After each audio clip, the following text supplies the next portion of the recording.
fiery horse with the speed of light, a cloud of dust, and a hearty hi-yo silver, the Lone Ranger.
With his faithful Indian companion Tonto, the daring and resourceful masked rider of the plains led the fight for law and order in the early western United States.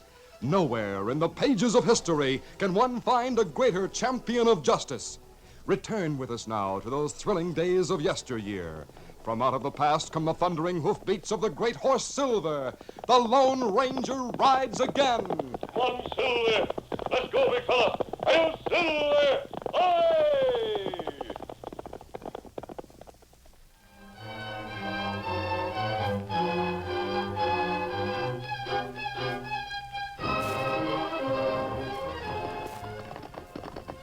The Lone Ranger and Tonto rode south, down a moonlit hillside, then across level ground to a lighted cabin. It was one of many scattered houses that had been built in the area during the past year by homesteaders. As the masked man and his Indian friend drew rein, the cabin door was opened by a man who held a rifle. Are you Tom Kent? Yes. What do you want? I've heard that you're the leader of the homesteaders. If that's true, I have important information for you. You and your partner dismount and keep your hands away from your guns. Do as he says, Tonto. Easy, steady. Both of you, keep your hands at shoulder level and walk toward me. Come close enough so I can look you over. And remember, I'm ready to shoot if either one of you reaches for a gun. We're here as friends. Another man an Indian? Yes. Hold it, you're close enough. You're masked. Yes. In that case, I reckon you're all right. Step inside. Do you mind if my friend stays with the horses? That's all right. Me watch horses, give me something. Most people who see my mask think I'm an outlaw. Oh, aren't you? No. Don't bother fibbing to me, mister. I don't care what you are, as long as you're not a cattleman. Oh? This is my wife. How do you do, Mrs. Kent? Good evening. Are you here to rob us? Oh, no, Mrs. Kent. You'd be wasting your time. We haven't anything worth stealing. I came to warn you and the other homesteaders. Warn us?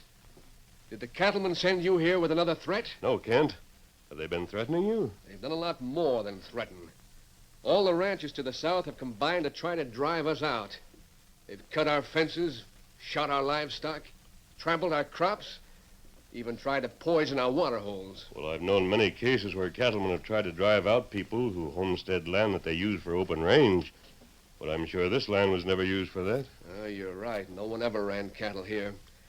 The ranchers couldn't use it because of Indians. You see, this was Indian hunting ground. Redskins came here in small bands to hunt game. Oh? So the ranchers couldn't pasture cattle here without leaving a lot of men to guard it. But now things are different. How's that? Well, when the Indians came to hunt, we opened fire and drove them away.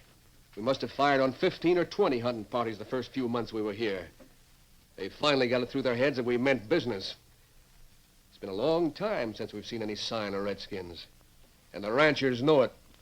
Now that the Indians are gone, the cattlemen like to drive us out. Then they could pasture cattle here. Tom, the masked man said he came here to warn us, and well, you're not giving him any chance to talk. It's all right, Mrs. Kent. I wanted to hear what Tom had to say. It accounts for the action of the Indians. What Indians? The ones who are camped in a valley north of the homestead land. Beyond the hills? Yes. Oh, that's all right.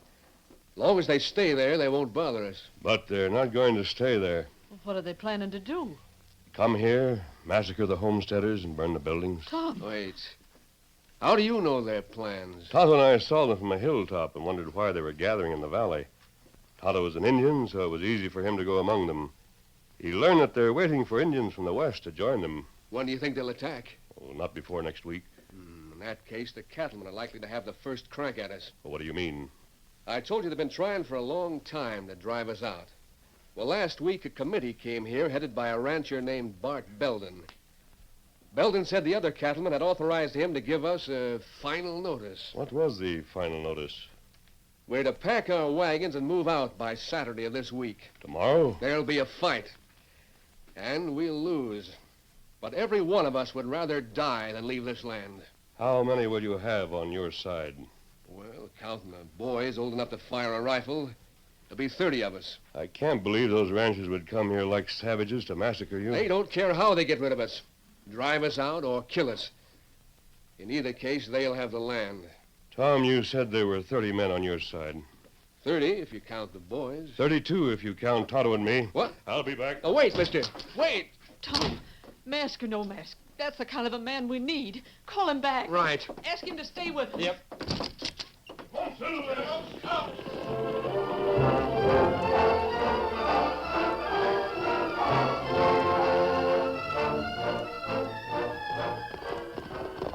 From Tom Kent's home, the Lone Ranger and Tonto rode only a short distance before they drew rein in a small wood.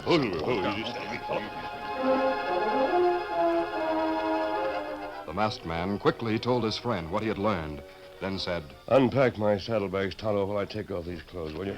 Wear disguise, huh? Yes. Where you go, Kimasabi? To the town of Longhorn. That's where most of the ranchers gather. There'll surely be some of them there tonight, and they'll be talking about the plans for tomorrow. Me go with you? No, Tonto, I want you to go in the opposite direction. Oh, north? Yes. Right to the top of the hills and watch the Indians in the valley beyond. Me put your clothes in saddlebags? Yes, please. Why me watch Indian? I have an idea. I may want to know if more Indians join those we saw in the valley. How long me watch? Until daybreak. Then come here. If you ride hard, you should be here about 1 hour after daybreak.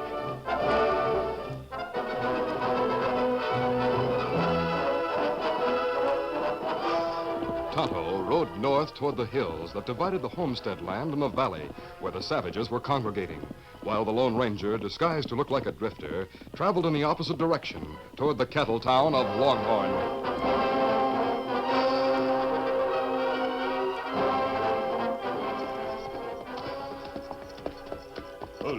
Easy, steady now. In Longhorn, the Lone Ranger left his horse in the darkness behind the cafe, then walked between two buildings to the main street. He saw many horses at the hitch rail, and inside the cafe, a group of ranchers stood near one end of the bar. Well, there's got to be a showdown. The Lone Ranger quietly joined the group and soon learned that the big man who was doing most of the talking was Bart Belden, the leader of the cattlemen.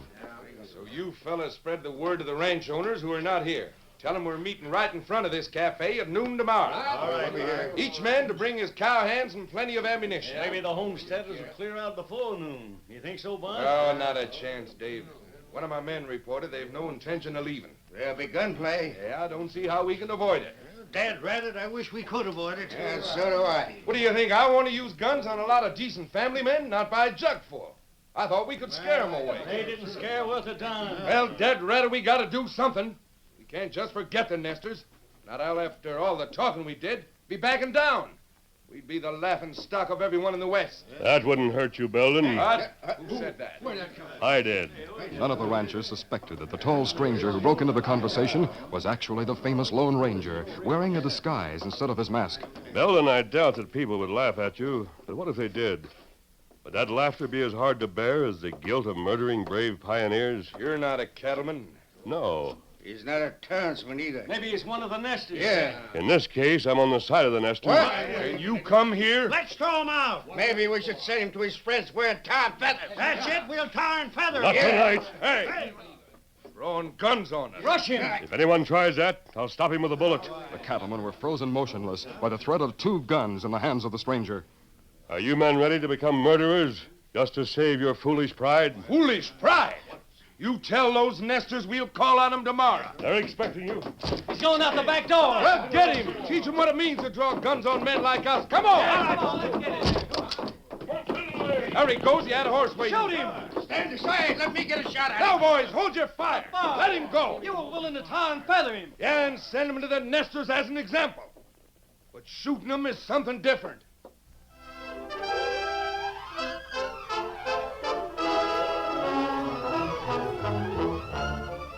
The curtain falls on the first act of our Lone Ranger adventure. Before the next exciting scenes, please permit us to pause for just a few moments.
Now to continue.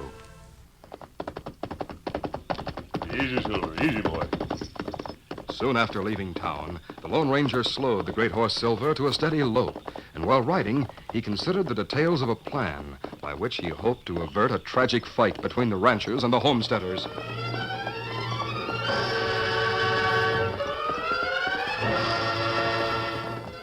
Oh, Silver. Oh, boy. Easy, steady. In an hour, he reached the homestead land and drew rein beside a creek that sparkled in the moonlight. He washed the stain from his face and hands, then changed into his own familiar clothes and fixed his mask in place. Now, Silver, we'll call again on Tom Kent. Easy, steady, big fellow. Come on, Silver!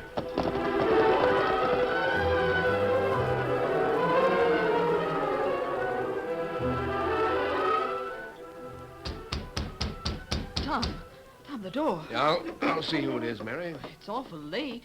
You suppose someone's sick and needs help? Soon know. Oh, it's you. The masked man. May I come in? Yes, of course. We hoped you'd return. I'm glad to find you still awake. I've been readying my rifle. Have a chair. Oh, thanks. Tom, I came to discuss a plan with you. It may save the land, the homes, and the lives of all your friends. If it'll do that, I'm for it. We'll need the help of all the homesteaders. We're united, mister. The others will follow Tom's lead. Good. Now, here's what I've learned. The cattlemen and their ranch hands are going to assemble at noon in front of the Longhorn. After hearing the plan, Tom Kent gave his wholehearted approval. Then he and the masked man spent the night riding to each of the widely scattered cabins to rouse homesteaders from their sleep and enlist their support. It was about an hour after daybreak when the Lone Ranger left Tom and rode to the nearby woods. He found Tonto there ahead of him. Oh, easy, steady. Kimasabi, I wonder why you're not here. I've been covering a lot of ground, Tonto. What about the Indians? Same number still in valley. Are they quiet? Them not start war dance. But many Indian not sleep at night. Me see 'em around campfire. Clean rifle, throw tomahawk. Me see 'em make plenty war sign. Then they're becoming restless. Them not like long wait. In that case, they may be in just the right mood. Tonto, we're going to challenge those Indians to war. But Kemosabe, I'll tell you about it while we prepare breakfast.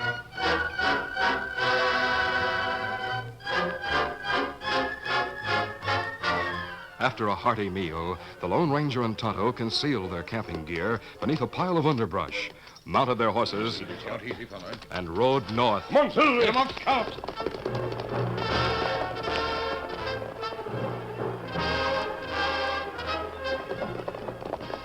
It was nearly 10 o'clock when they reached the top of the hill and saw the Indians in camp. Oh, Silver, Scout. Oh, fella. Oh. Indians not see us, Kemosabe. They will in a minute. We're close enough. They'll hear you when you shout. Them here. After we get their attention, translate what I say and make it loud. Me savvy. Oh, where's the leader? Oh, him over that way. Him by big red rock. I'll fire at the rock. Him jump plenty far. They're all looking this way. Shout to them before they open fire. Say, you are not men, you are cowardly jackals. Ude sowing. Hamgatu. Gole dundum. You dare not ride to war. Huga sodeum. You wait for braver men to join you. Huma kedu. You fear even two men. Huga oduke. Oh, them plenty man. I'll give them a few more shots. Only a few of the savages paused to fire their old and inaccurate rifles. The majority, lashed to a fury by taunts and insults, leaped astride their horses. Now them come, Kemosabe. And we'll go. Come on, Silver. Get 'em up, Scout. The Lone Ranger and Tonto raced down the hill and continued south with the enraged Indians in pursuit. The great strength and speed of Scout and Silver made it easy to stay well ahead.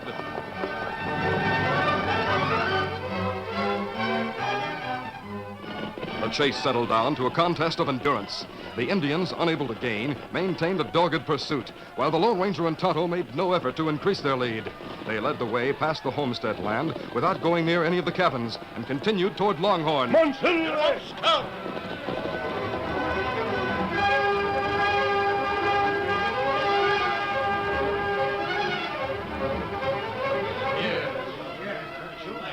At noon, the ranchers and their cowhands stood in a street in front of the Longhorn Cafe and listened to Bart Belden's last-minute instructions. Now, don't shoot women or children. If the men open fire, shoot back, but aim to wound if possible. I'd like to drive those nesters out without any killing. Well, there's bound to be killing, Bart. It can't be avoided. Likely some of us will get killed. That's a chance we've got to take. We can't back down. I wish we could. Hey, look there. Turning toward the far end of town, the ranchers saw two hard-riding horsemen turn sharply into the main street.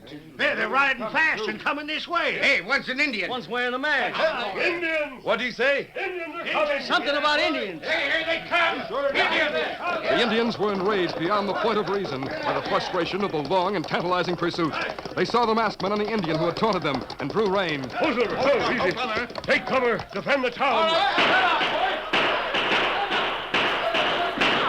Without pausing to ask questions, the ranchers hurried to the shelter of buildings on both sides of the street. The Indians, eager to give vent to their pent-up fury of pillage, plunder, and murder, leaped from their horses and scattered to convenient cover.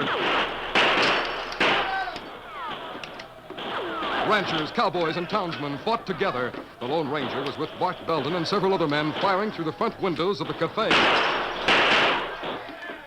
Those redskins are hard to hit. They've sure found lots of cover. Several of them are hiding behind the barrels in that alley across the street. Yeah, I know it. I think I got one of them. Lucky you ranchers happen to be in town, Belden. Otherwise, the townsmen would be outnumbered. Yeah. Hey, how'd you know we're ranchers? How'd you know my name? Save your questions until the fight's over. But that mask. There's a fire arrow on a roof across the street. Fire! Indians are using fire arrows. Yes, and if one building catches fire, the whole town will burn. Someone's going to the roof with water. Try to give that man protection. That's how those redskins will lick us. They'll stay behind barricades where we can't hit them and shoot fires to the buildings. That's Jim Halsey on the roof. He's got the fire out. That's just one fire. There'll be more. Listen, what's that? Probably means more engines. No, Belden, it's help for you and the townsmen. Who's there to help us? The homesteaders. Marty's right. Here they come.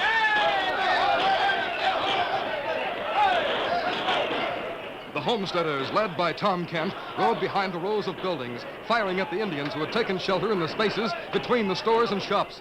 The savages were caught between two fires and fled in panic. Many were shot before they reached their horses.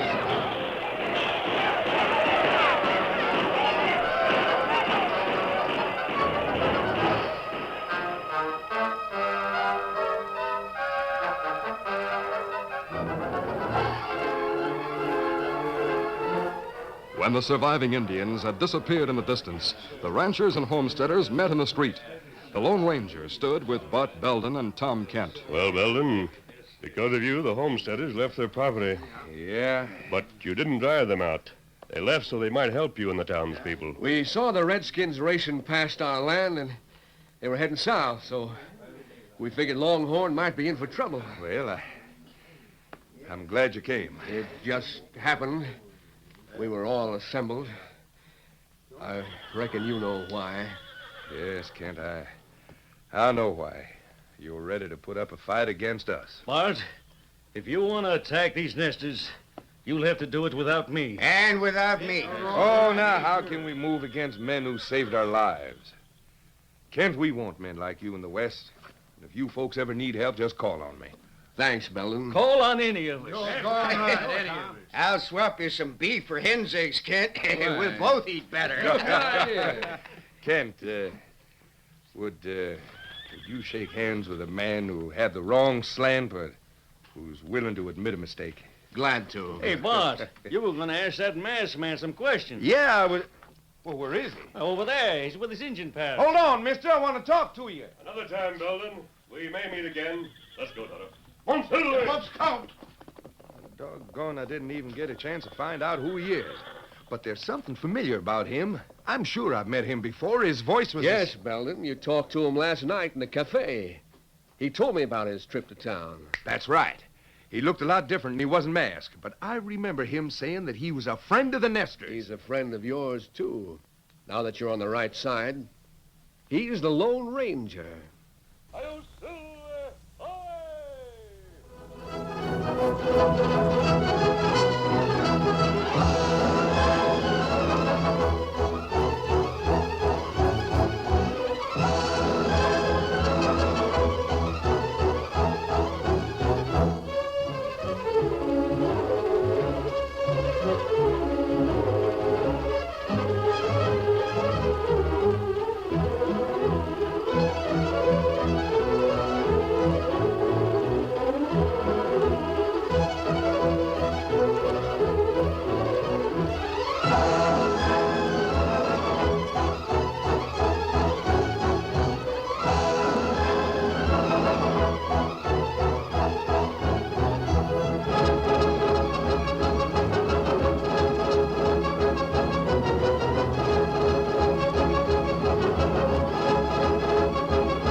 This is a feature of the Lone Ranger Incorporated, created by George W. Trendle, produced by Trendle Campbell Muir Incorporated, and directed by Charles D. Livingston.